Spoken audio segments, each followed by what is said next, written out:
Magandang araw mga buntag. Magandang araw mga kaibigan. Malapit na ang eleksyon.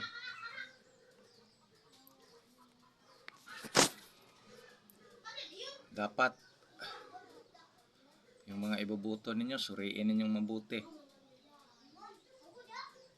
Kasi pag yung mga iboboto ninyo ay hindi ninyo sinuri ng mabuti, kinilatisan ng mabuti, tayo talaga ang kawawa. Kaya ngayong isang buwan na lang, eleksyon na. Kaya ngayong May 12, bumuto talaga ng nararapat. Huwag kayong bumuto ng mga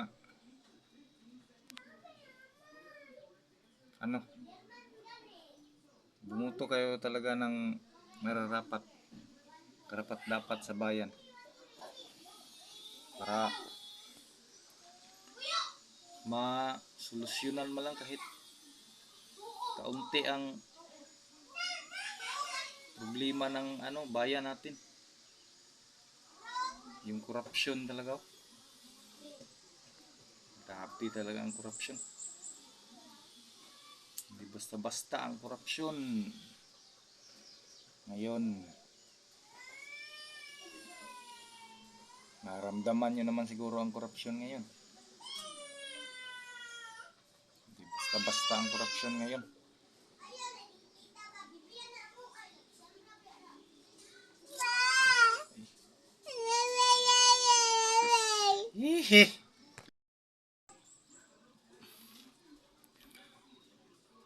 May 12, magdesisyon na tayo. Desisyon na mga kababayan.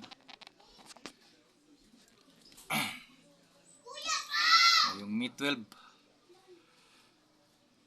o ano bang mga klaseng politiko ang iboboto natin? Team Alyansa o Team PDP Laban? Kayo na ang mamili dyan. Kung ano sa tingin nyo ang karapat-dapat. Sino ang karapat-dapat? Team Alyansa ni Bongbong Marcos o Team PDP Laban ni Rodrigo Roa Duterte? Salamat. Thank you.